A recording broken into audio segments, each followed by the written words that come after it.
So how are you doing, Pat? I'm doing well. How are you, Bisyami? I'm doing great, thank you. Thank you for joining us on this section of TPA Full Disclosure series. It's nice to have you here. But for the benefit of people listening to us, can you introduce yourself? Tell us about your interest and your commitment to supporting work around TPA issues.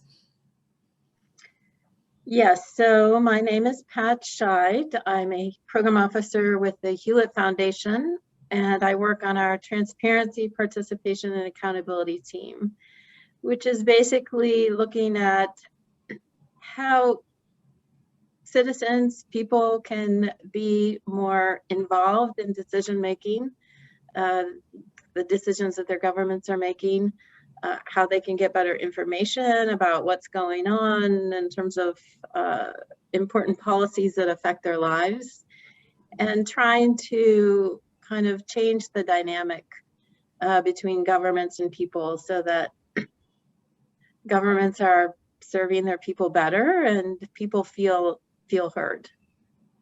Yeah. So what made you go into this field? What was the motivation behind, or do you just find yourself working in the TPA field by accident?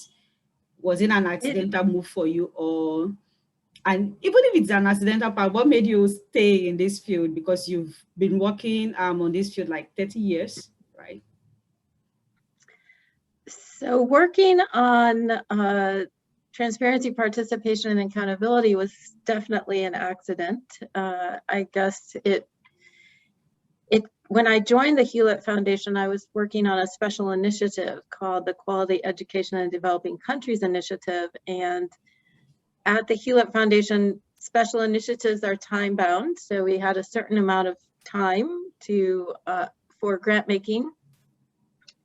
And that initiative was really focusing, in some ways, it was very much connected with transparency, participation, and accountability. It was focusing on finding ways to improve children's early learning, their reading and writing and math skills in the early grades, because that's when a lot of their the foundation for learning is established.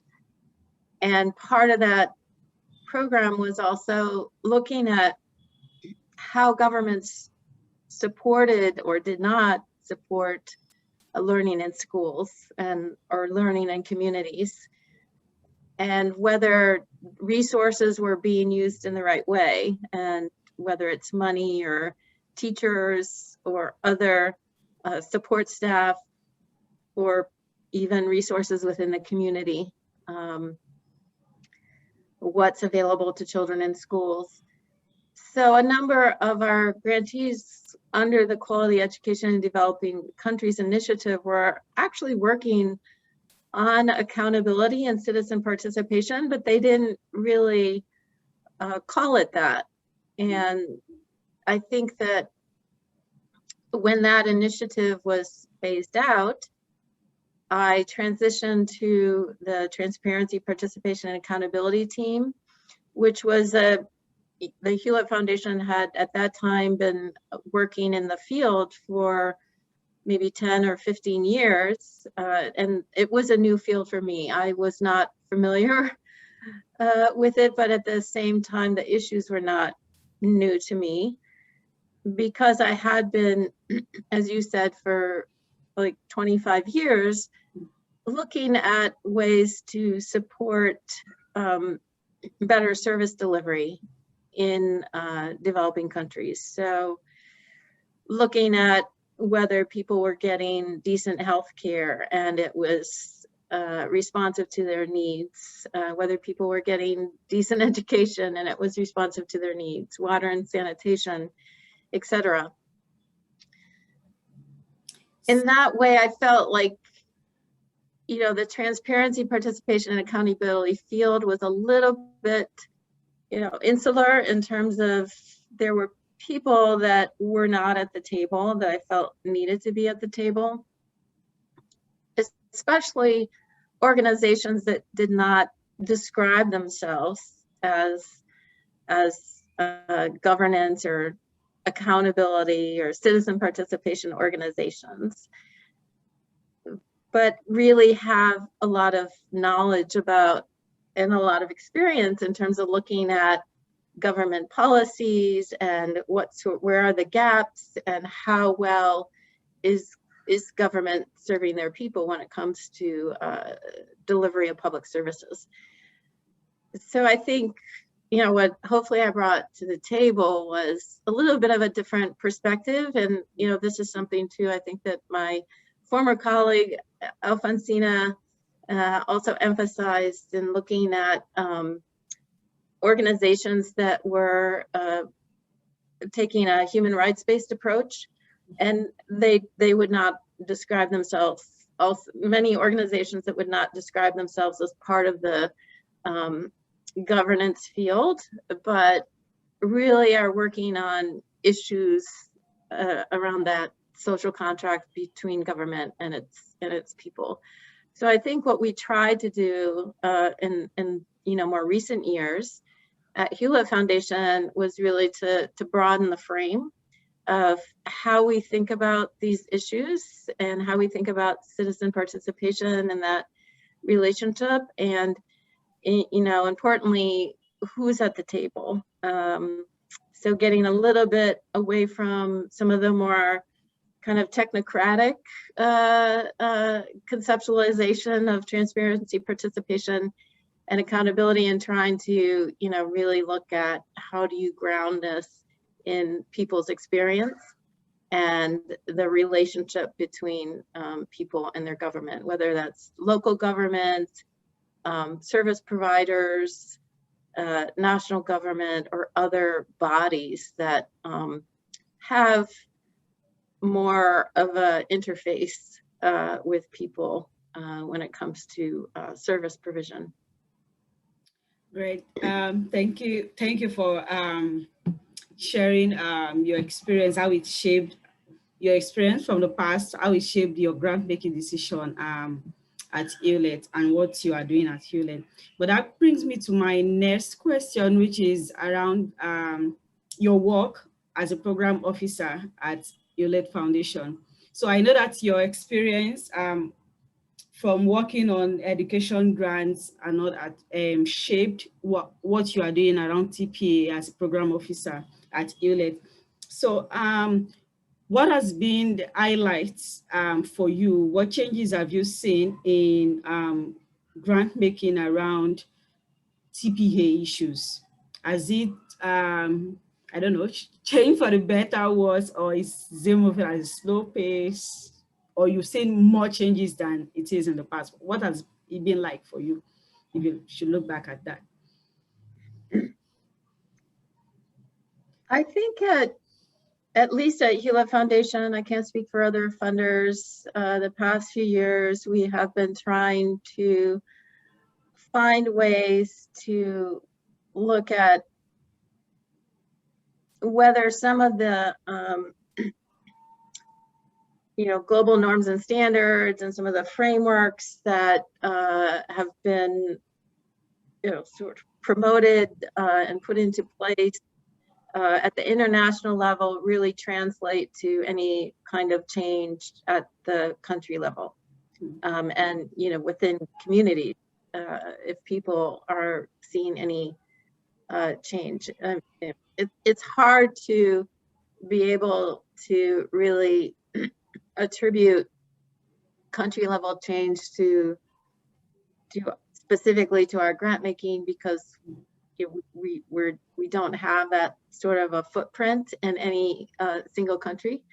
So I think what we've tried to do is to identify some really great organizations at the country level that we can support, and to help them, really to give them the resources, or help provide some resources for them to advance their own goals.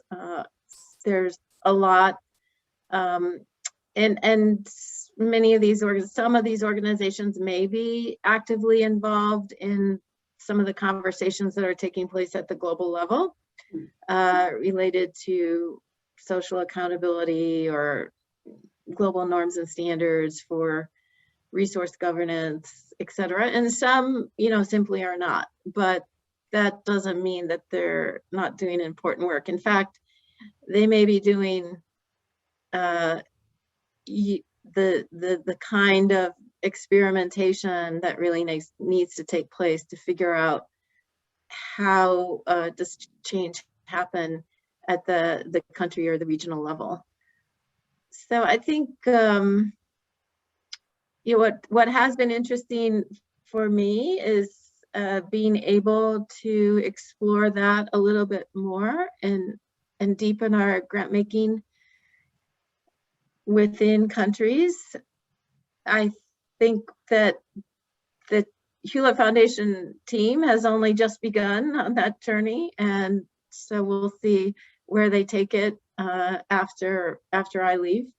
But I think we've created some opportunities for that. And the other thing I think that I tried to create was more connection between organizations that have for a long time been focused on service delivery, whether it's in education or reproductive health and rights, or universal health care, or water and sanitation, to better connect them to some of the global level conversations that are taking place in the field.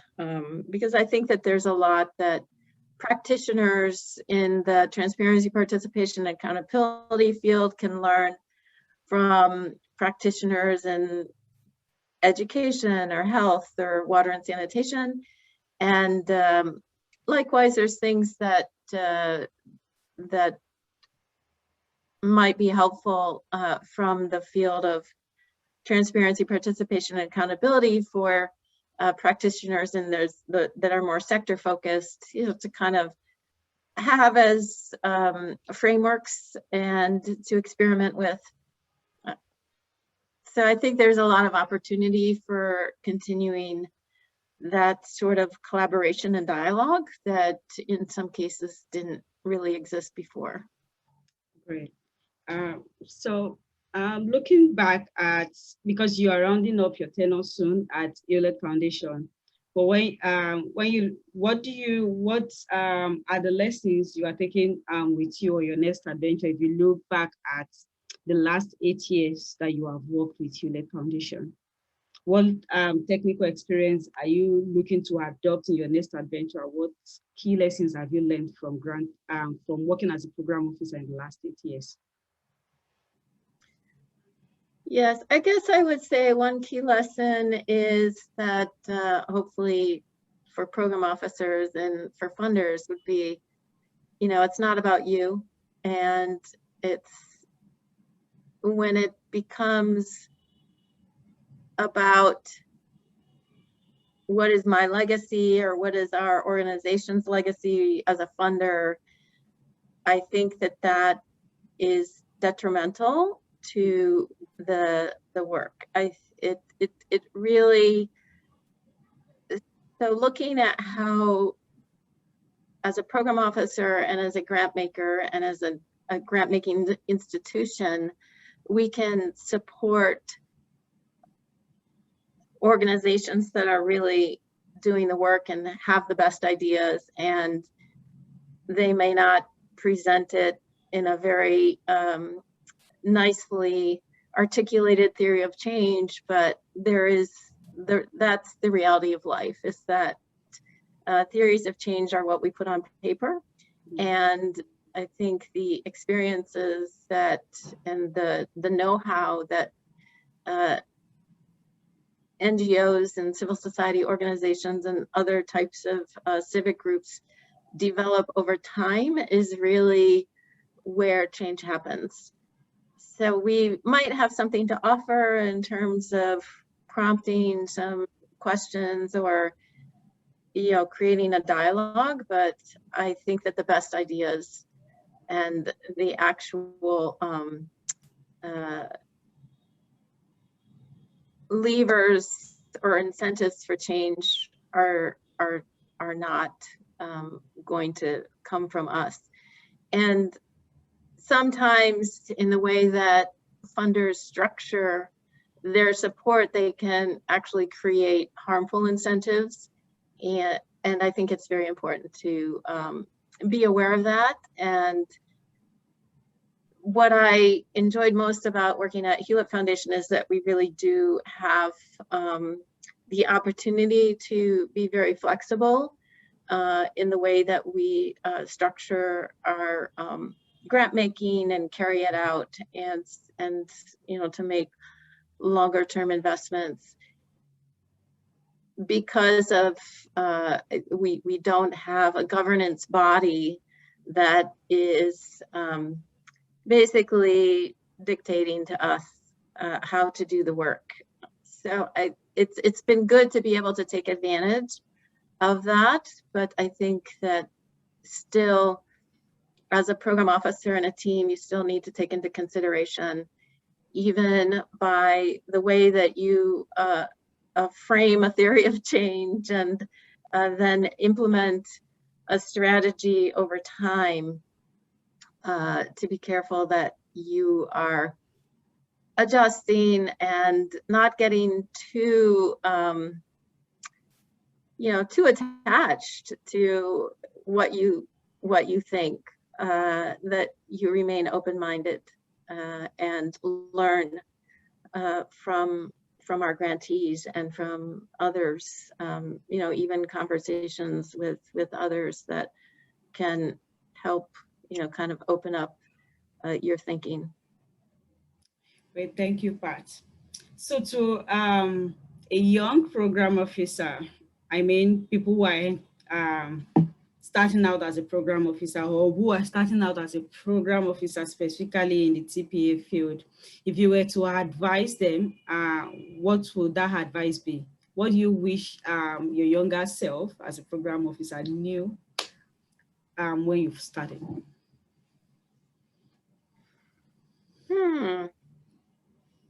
Yes, I don't know. That's a hard question. That's one of the hardest questions you sent to me. I guess one would be, don't take yourself too seriously. And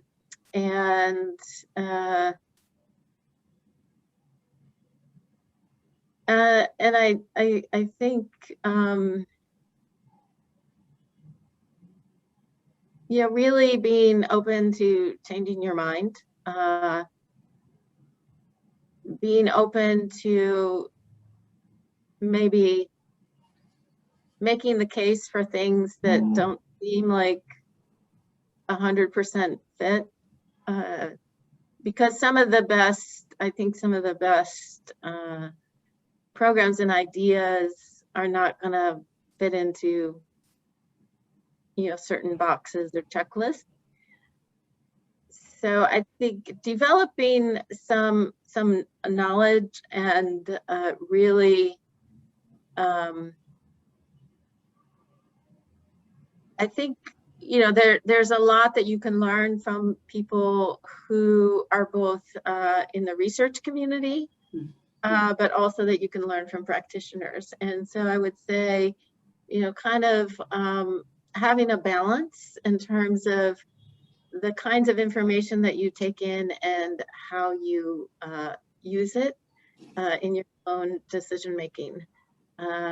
But sometimes I really do feel that you also have to trust your instincts or your gut, because a lot of this work is about building relationships and supporting other people and organizations to be able to do their own work effectively and you know, bring their ideas to fruition. So that part of, I think, spending a sufficient amount of time on, you know, and building those relationships and continuing to cultivate them is a very important part of the work. So, you know, don't spend too much of your time reading lots of research reports and etc. I think just, you know, enough to be sure that you are, you know, kind of open to learning some of the ideas and concepts that are out there in the field. But I think the most important thing that you can do is really, in some cases, trust your gut and build relationships that will allow you to support the really great ideas of other people. Awesome. So finally, Pat, before you go, we usually ask this fun question, which is to know more about you. So if I were to, so I'm asking you, what are the 3 key interesting things that you think about each day?